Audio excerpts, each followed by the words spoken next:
What's up? Y'all know conditional finality's farmable next week? Now you do. Let's get into the video. Bam, there you go. Mini face reveal for you for anybody that actually gave a shit. I don't think people actually care about that type of stuff. Anyways, we all know that one of the best raid exotics in the game is a shotgun. It's the conditional finality, and you can honestly make the argument that it is the best raid exotic the game's ever seen.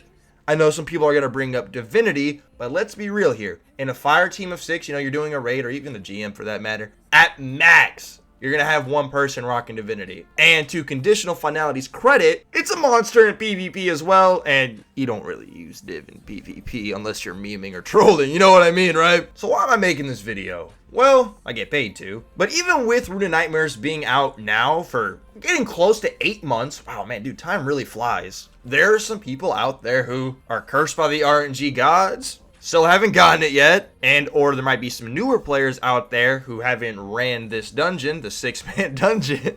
Hey, chill out, chill out, chill out. And my main point is that there's some people out there that still don't have this beautiful, beautiful shotgun, man. I'm telling you, it's a beaut. I was one of the lucky people who got this on their first clear of Rooted Nightmares. Literally our day 1 clear, I got the weapon to drop. Remember, that's when it had like the pink finish on like the little thumbnail of the picture of the exotic. Now they changed it to blue to match what the actual gun looks like. But I've been enjoying using this shotgun for a long time at this point. Best shotgun in the game. You can make the argument, even though Tractor Cannon gives you a 30% debuff, you know what I'm saying, my boy? Real quick though, you guys, I do gotta take this time to remind you, if you ever want to get your games and their DLC for a cheaper price, make sure to head over to Instant Gaming, top link in the description, along with their free monthly game giveaway that they do. That'll be in the second link from the top of the description, in case you guys want to save yourself a little bit of money on your games and their DLC. Now, if we go ahead and pull up the next week in Destiny message, you're gonna see some pretty important information, along with a bit of a first timer as well. So you see at the top that we are going to have the Grandmaster Nightfall little catch-up node next week. So if you already have your Conqueror seal, you're going to be able to guild it next Tuesday, even if you haven't done any of the GMs so far this season. I kind of wish they would give us the node a little bit earlier in the season, since they open up GMs earlier nowadays anyways, but that's just me. It is the Light Blade, but the Light Blade these days, it's a lot easier than it would. Oh my, dude, I am stuttering like a mug. But my point is, while I'm over here stuttering, is that the Light Blade is going to be a lot easier nowadays than it was when it released back in Season 16. That was before we had Soul 3.0,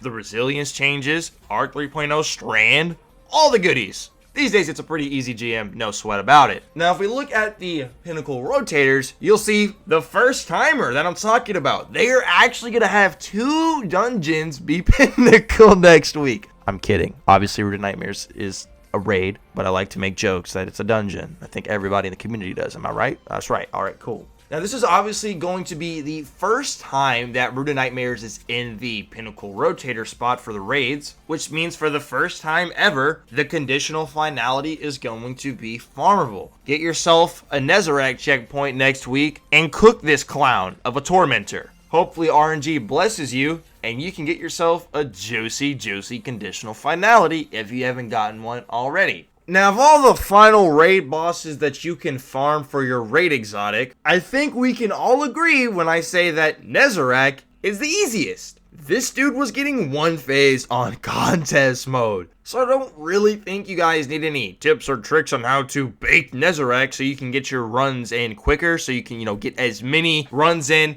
and try and farm up that conditional finality, because that's the goal of next week. I'm assuming if you're watching this video, that's what your goal is, right? If you're watching this video and you already have a conditional finality, hey, my boy, I appreciate you. Dab me up, my boy. What's up? Lock it in, homie. You doing great. But this boss gets folded by anything. People were using Rat King as a form of DPS. This dude got 1 phase by Thunderlord. I know people love their Thunderlord plus Div combo. Although that was back when the Thunderlord lightning bolts were hitting the div bubble twice, so you're doing a lot more damage than you were supposed to. Who cares? We take those, right?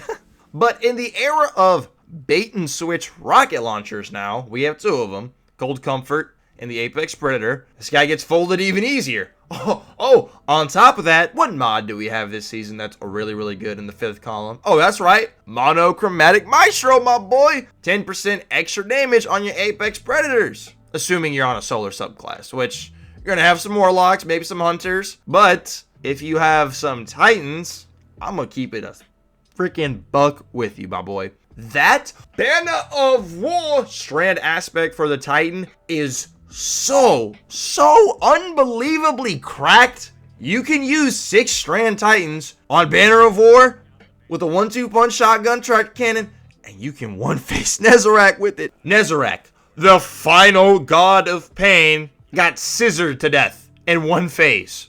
What? You know, the Tormentor boss that is designed to be super crazy, chaotic, and suppress you during your damage phase? Yeah, bro, that dude got folded by a melee build. Yep, one phase. Sorry, bro, sometimes I just look at Nezarec and I'm like, how can I respect you? You're a clown, bro. Look at your face. Nezarec's fight has a mechanic that you can fully skip if you're quick enough and you do the damage in one phase, so you're good. Like, it's kind of insane that you can fully skip the safety mechanic, nuke the boss in one phase, rinse and repeat until you get your conditional finality. And speaking of that beautiful, beautiful shotgun, let's talk a little bit more about what makes it so good. Alright, what makes this gun so good? It's very, very simple.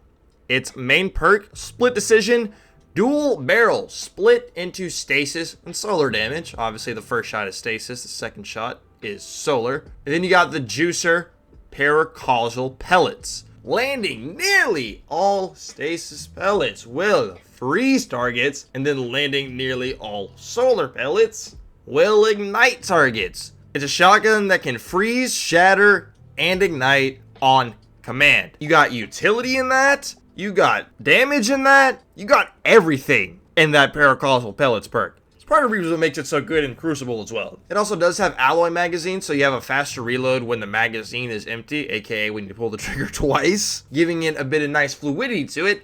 And this bad boy has 95 handling. We take that all day, every day. Really allowing this bad boy to just feel really good when you use it. It performs really good when you use it, and that's what makes it so enjoyable to use. It's good. Like I said, it's probably the best raid exotic. It's either that or Divinity. And like I said earlier, you're not going to be running multiple Divinities in a single fire team. Now, the flip side of that is that when you're using multiple conditionals, let's say you're using them in a damage phase, if you have everybody shooting the boss with a conditional, not everybody is going to get, for instance, the shatter proc, the freeze proc, and the ignition proc. You gotta understand the game is still made out of spaghetti code, and if everybody is trying to freeze the same enemy at the same time, the game is not going to register that one enemy getting frozen and shattered, then ignited 6 different times, 6 different instances. So if you are using this gun for damage, and you have multiple people doing that as well, maybe you're using it in like a rotation, you do have to be at least wary of that, but even still, this thing is an absolute menace.